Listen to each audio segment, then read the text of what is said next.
I found something wrong in the town's old photo albums, something no one ever seemed to notice. A kid, always standing near the back, always smiling the same way. The problem is, that kid hasn't aged since 1964. I grew up in a town where nothing ever really happened. Elm Creek, Illinois. Just a few thousand people, one high school, 2 gas stations, and a diner that never changed its menu since the 70s. Folks lived quiet lives and rarely left. The biggest events were the annual pumpkin fair and the football homecoming. It was a sleepy place. Still is. But something about that quiet makes strange things easier to hide. My mom worked at the Elm Creek Historical Society, a dusty little building sandwiched between the post office and an abandoned video rental.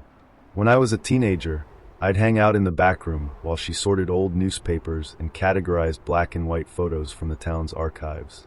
It was mostly boring, grainy class photos, 4th of July parades, faded church gatherings. But I liked seeing how the town used to look. The streets, the cars, the faces. That's how I first noticed him. He was in a photo from 1964, a school carnival. The image was cluttered, kids playing ring toss, adults laughing near the cotton candy stand. But there, in the corner, stood a boy. Maybe 7 or 8 years old. Short blonde hair, collared shirt, hands folded neatly in front of him. He wasn't doing anything, just standing there, smiling at the camera. I only noticed him because of his eyes. They didn't match the rest of his face, too pale, almost gray. The smile looked forced, stretched too wide like someone told him to act natural, and he didn't know how. I remember thinking the kid looked out of place, like someone had photoshopped him into the picture decades before Photoshop existed. At the time, I shrugged it off, but I kept seeing him. 2 weeks later, I was helping my mom label boxes of community event photos, and there he was again, in a 1971 town hall photo. Same haircut, same clothes, same age, exactly the same smile, standing just behind the mayor during a charity bake sale. I remember freezing, holding the photo so close my nose nearly touched the glossy surface. It had to be a mistake, maybe a printing error, or maybe it was a different kid who just happened to look the same. But then I found him again, and again, and again. 1980, sitting on the steps of the old library, legs crossed, same grin. 1989, at the high school's 50th anniversary, his arms folded behind his back, standing by the flagpole.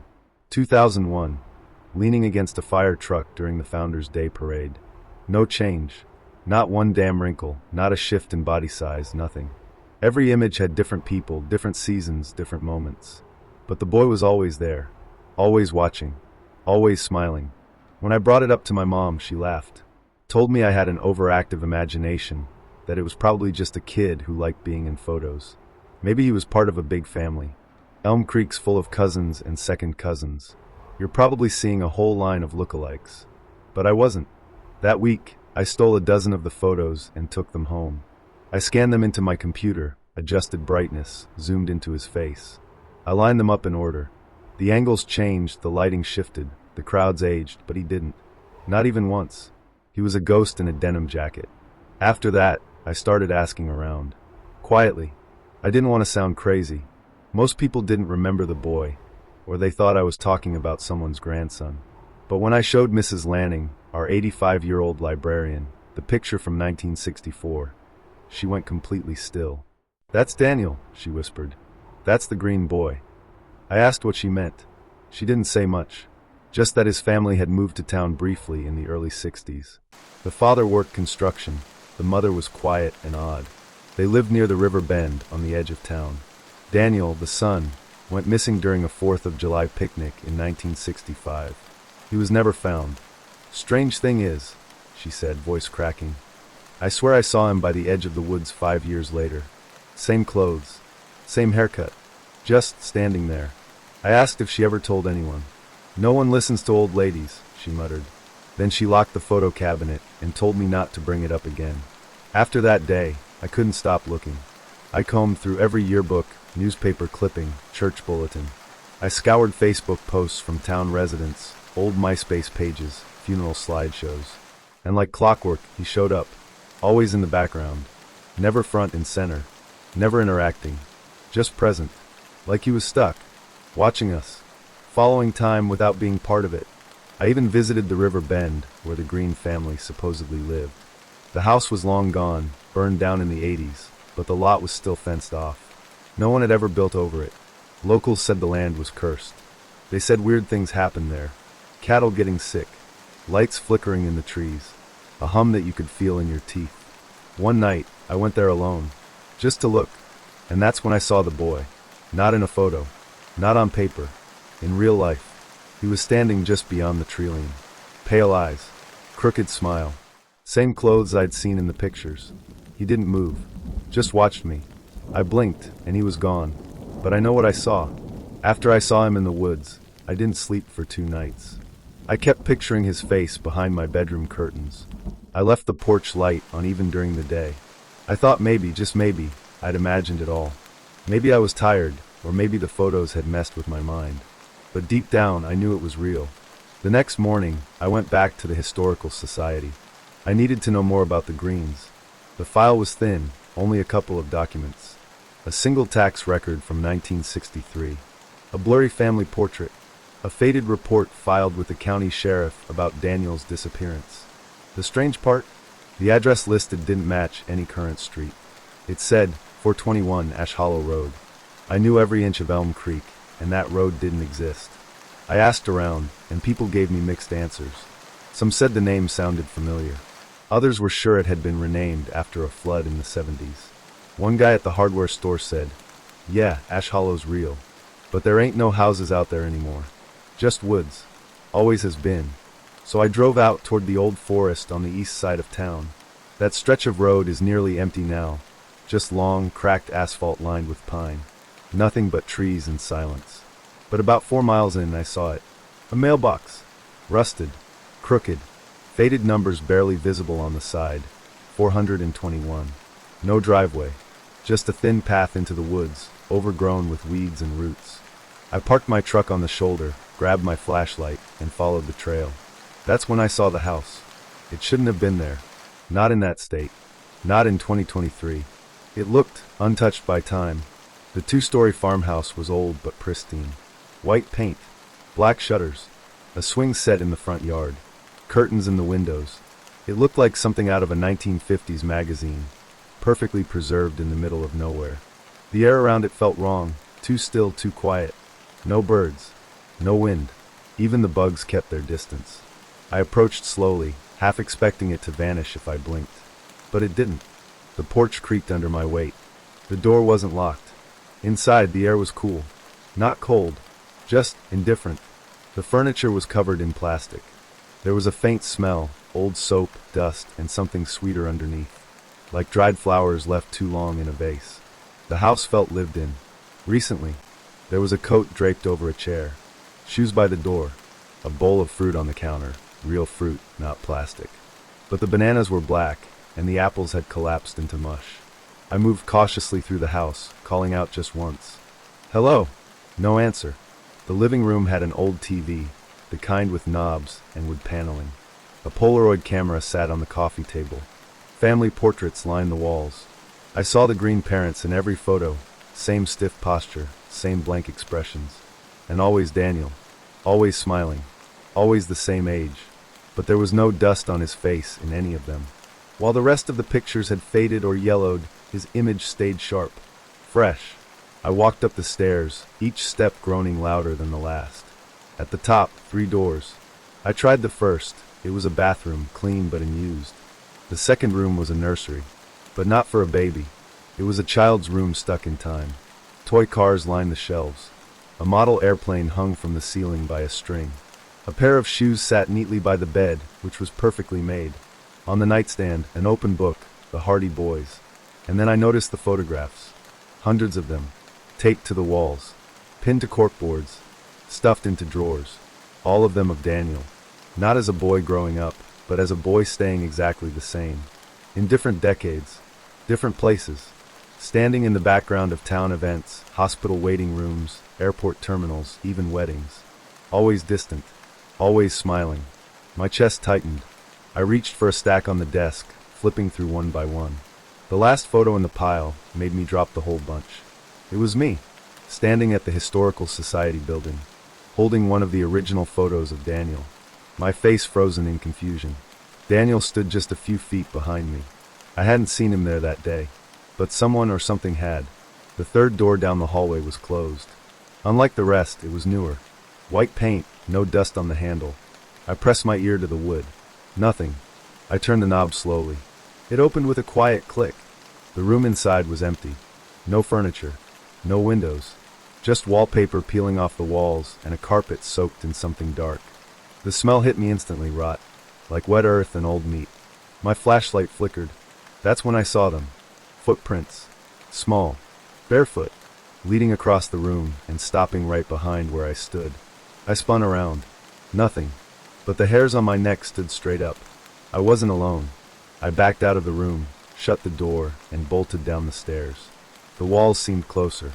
The house felt alive, watching me, holding its breath. As I reached the front door, I looked back once more. Daniel was standing at the top of the stairs. Same clothes, same grin. His eyes weren't pale anymore. They were black, so black they seemed to swallow the light. And he waved at me. Not a hello, a goodbye. I don't know how I made it back to the truck without tripping. My hands were shaking so hard I dropped the keys twice. I kept looking behind me, expecting to see that smile in the trees. But there was no sound, no footsteps. Just that same dead air, like the world was pausing to watch me fall apart. I didn't tell anyone what I saw in that house. Not at first. What would I even say? That there's a child who hasn't aged in 60 years, lives in a time-locked house in the woods, and collects photographs of people he's stalked? That the walls of his room are covered with proof that he's been everywhere, but no one remembers him? People in Elm Creek don't react well to things that don't fit their routines. You tell them something like that, they either laugh it off or they start to avoid you entirely. So I kept quiet, but I couldn't stay away. That night, I dug up every photo I'd ever been in. School albums, church bulletins, team pictures. I scanned them all. At first, I didn't see anything strange. But once I started adjusting the brightness, zooming in on the backgrounds, he showed up. In my third grade class picture, he's behind the group, just barely in frame. In a photo from our family barbecue in 2005, he's near the edge of the woods behind the yard, watching from the shadows. And in my high school graduation photo, he's standing in the bleachers, 3 rows above my parents. Same clothes, same crooked smile. He'd been there, my whole life. I just hadn't seen him. And it wasn't just me. I pulled out photos of my friends, neighbors, teachers. One by one, I found him in theirs too, hidden in the background. A face the camera always captured, even if no one else did. I started keeping a board in my garage, lined up all the photos with red pins, strings, and timelines. It looked insane, and maybe I was starting to lose it, but it was the only way I could make sense of it. One night, I noticed something else. In every photo where Daniel appeared, someone in the foreground had either died or disappeared. Not right away, sometimes years later, but the pattern was too strong to ignore. Mrs. Halston, my 8th grade math teacher, showed up in a 1986 parade photo with him standing behind her. Died in a car crash the next year. Tommy Ballard, my neighbor, there's a photo of him at the town picnic with Daniel behind the grill. Drowned in the quarry in 1998. My uncle Richard, standing with a group at the fairgrounds. Daniel is there, almost smiling directly at the lens. Richard vanished in 2011, still listed as missing, and I was in 5 photos with him. 5. I stopped sleeping again. I felt watched, even in my own house. Mirrors started to bother me. I'd catch shadows in the corner of my eye. Lights flickered. My phone would randomly turn on with the camera app open, pointed at nothing. Or worse, pointed at me. I got rid of every photo I could find. Deleted files. Burned prints. But the more I erased, the more new ones seemed to show up. One morning, I found a Polaroid on my porch. My front door. Taken the night before. I wasn't in it. But he was. Daniel. Standing in my yard, right by the bird bath. I started thinking about what the house in the woods really was. It didn't age. The air inside felt wrong. It was like a trap or a nest. I remembered the footprints in the upstairs room. The ones that stopped behind me. He'd been that close. But he didn't touch me. He let me leave. Why? I started thinking about what tied all the victims together. It wasn't age. It wasn't location. It was attention. All of them had interacted with the photos, even briefly. Most of them had seen Daniel in a picture, or talked about him. It was like acknowledging him, gave him power. Like it opened a door. Maybe he needed to be seen. Or remembered. Maybe that's how he survives. I tried to forget. I really did. For weeks I avoided the archives. I threw out every photo in the house. I stopped asking questions. I lived small, stayed indoors, stopped answering calls. But then I got a message on Facebook from an old classmate. Jamie Sanders. Hey, you remember that weird kid that was always at the edge of school photos? My blood went cold. She sent me an image I'd never seen before. Our class trip to Springfield in 2006. A wide shot of us on the steps of the Lincoln Museum. There were about 40 kids. And there he was. Daniel. Front row. Clear as day. She added. I swear he was in my niece's yearbook this year too. Isn't that nuts? Kid hasn't aged a day. I told her to stop looking. I begged her. Said it was just a prank. A trick of the light. But I could tell she didn't believe me. She messaged again the next day. You won't believe this. My niece saw him outside her school. Same clothes. Same smile. The next morning, her account was gone. Not deleted. Not deactivated. Erased. Like she never existed on the platform. I called her number. Out of service. I drove to her address. Empty. For sale sign out front. No sign anyone had ever lived there. I asked a neighbor about her. The woman just frowned. Jamie Sanders? I don't think I know that name. But she had. Jamie lived there for years. We grew up on the same street. Everyone knew her. And now no one did. That's when I knew it wasn't about death. It was about removal. Daniel didn't just haunt people. He erased them. Like he was tidying up loose ends. Deleting files. Cleaning up after being noticed. I shouldn't have gone in that house. I shouldn't have started asking. I should have looked away when I saw him in the first photo. But it's too late now. I was losing time. I'd find myself standing in the kitchen at 2 a.m. with no idea how I got there. I'd drive to the edge of town without remembering leaving the house. Twice, I woke up with dirt under my fingernails and grass on my socks. I stopped using mirrors entirely.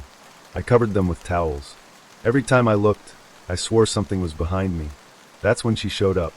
Her name was Eleanor Birch. She was in her 70s, wore thick sunglasses even indoors, and spoke in a voice that sounded like gravel soaked in whiskey. I met her outside the Historical Society one afternoon. She was standing by the front steps, holding a stack of photos. You've seen him, haven't you? She said. I didn't answer. You saw the smile. The boy. I asked who she was. Someone who got away, she said. She handed me a photo. It was from 1958, Elm Creek's Bicentennial Parade. At first glance, it was just a black and white shot of floats and marching bands. But there he was, Daniel, near the back, standing by a lamppost. Same size, same smile. She handed me another, from 1977, a funeral. Daniel was there, just behind the priest. Then another, from 1992, a school play. He was by the curtain, not in costume, just watching. I spent 40 years tracking him, she said. Thought I could find out what he is. Thought if I understood him, I could stop him. I was wrong. She had a scar on her wrist. Long, jagged. Looked like something had grabbed her. He doesn't age because he doesn't exist the way we do. He's an echo, a loop that feeds on presence. The more we acknowledge him, the clearer he gets. I asked how she survived. I went blind in 2003, she said. Accident. Lost both retinas. Couldn't see the photos anymore. Couldn't see him. Her lips twitched like she was almost smiling. It's the only reason I'm still here. She told me the house in the woods wasn't real. Not in the way other houses are. It's a memory. A fixed point. You stepped into it. That gave him access to more than just your timeline. She warned me that once someone enters that space, Daniel starts to follow their story, threading himself into every version of it. It's like putting your name in wet cement. You've left a mark he can trace. I asked what I could do. Forget, she said. Burn every copy. Don't say his name. Don't think about the smile. Get out of this town if you can. Then she leaned in close. But you won't. Because once you've seen him, you can't unsee him. She walked away before I could say another word. I drove home, heart pounding, mind spinning. The wind felt heavier. My chest ached. I started to think maybe Eleanor was right. Maybe acknowledging him, even resisting him, only tightened the thread. I thought about leaving town. Just grabbing my keys, driving south, never looking back. But when I got home, I found something on my porch. A photo. Me. Sitting in the diner that morning.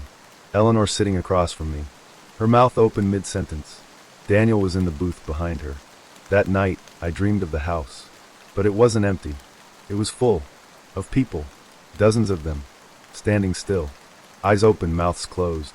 All of them turned to face me when I entered. Their faces were blurred, their bodies twitching slightly like they were stuck between filmed frames. Daniel was there too, sitting in the rocking chair by the fire. He looked up, smiled wider than ever before, and whispered something I couldn't hear. I woke up screaming. The next morning, Eleanor was gone. I checked every record I could. No mention of her name. Her address? Empty lot. Phone number? Disconnected. The photo she gave me? Gone from my pocket. It was happening again. He was removing her, erasing the warning. So I did something desperate. I went back to the Historical Society and asked to see the oldest archives, stuff most people hadn't touched in decades. I lied, said I was researching a local legend for a podcast. The clerk didn't care. He handed me the key to the basement and left me alone. I stayed there for hours, and then I found it. An article clipped from a 1932 edition of the Elm Creek Ledger.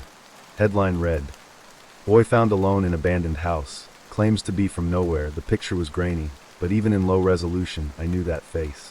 Daniel. Same age. Same clothes. Same eyes." The article said the boy was discovered by a surveyor. No ID. No birth certificate. He didn't speak, but he smiled often. He was taken to the county orphanage. Staff said he never blinked. After 3 days, he vanished from his bed. Left nothing behind. The article ended with a note from the editor. "If anyone recognizes this child, please come forward." No one ever did. I dug deeper. Found references to similar stories. 1904, 1881, 1850, always a child. Always alone. Always smiling. He wasn't just haunting people. He was part of Elm Creek. A root. A curse. A presence etched into the town like rot in a tree. And now he had me. I stopped seeing my own reflection last Tuesday. Not all at once. Just pieces. First, the edges of my face began to blur in the mirror. Then my eyes disappeared.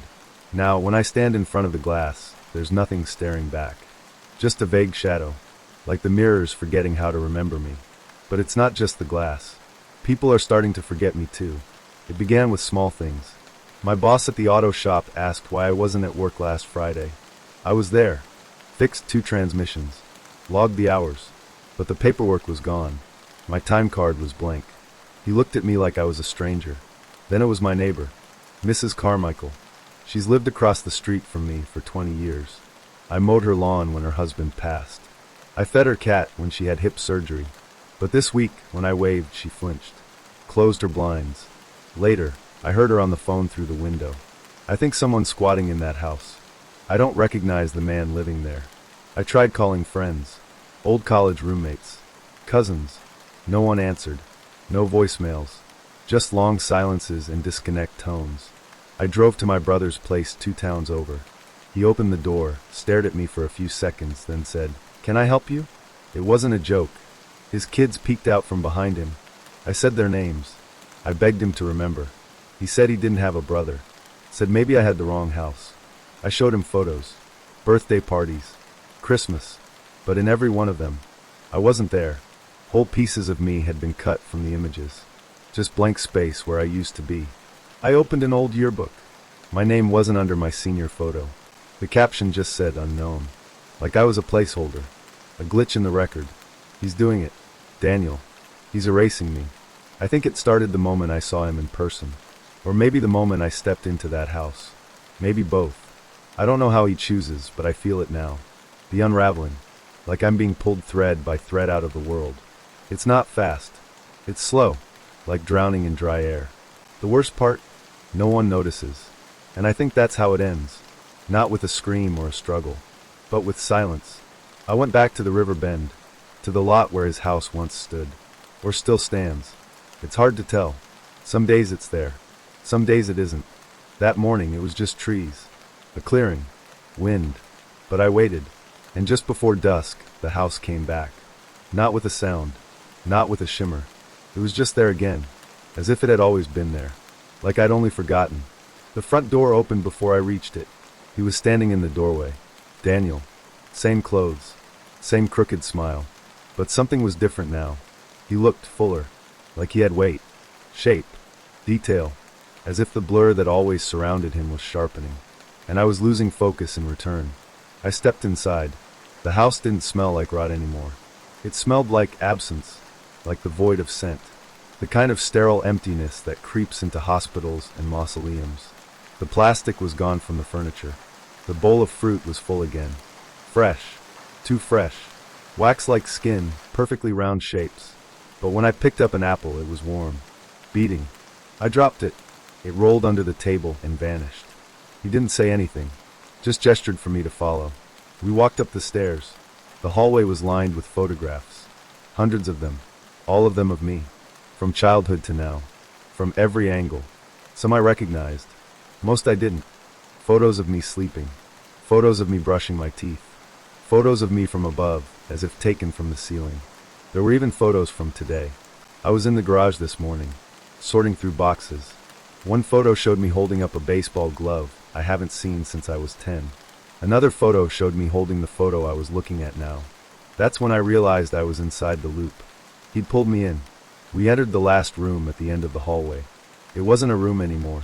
It was black, a void, like the inside of a camera before the shutter opens. He pointed to the center of it, and I saw something moving. Dozens of people, faces I recognized. Eleanor, Jamie Sanders, my Uncle Richard, even my old math teacher. All of them trapped in stillness, eyes wide, mouths shut, and Daniel was among them. All of them were him, versions of him, children, teens, adults, an infinite loop of the same presence, wearing different faces but always carrying that smile. They were all smiling at me, and I understood. He doesn't take people. He copies them. He overwrites them. He becomes them. That's why no one remembers. He doesn't delete you from the world. He replaces you in it. I ran. I don't know how I got out of that house.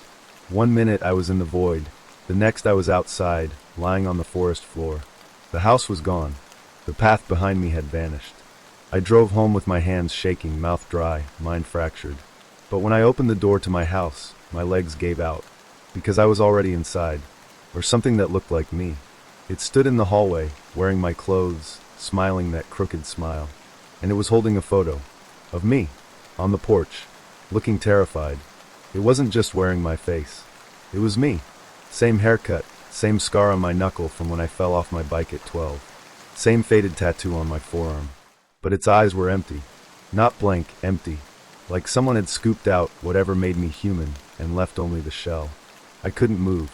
It just stood there in the hallway, holding the photo like a trophy. As if the moment it captured, me on the porch, pale and wide-eyed, was a victory. And maybe it was. Because I understood then. The house didn't need to trap me. It only needed to record me. To preserve enough of me to duplicate what mattered. My face. My voice. My habits. The rest could fade. It turned and walked into the kitchen. Calm. Effortless. It knew the layout. Of course it did. This copy had my memories.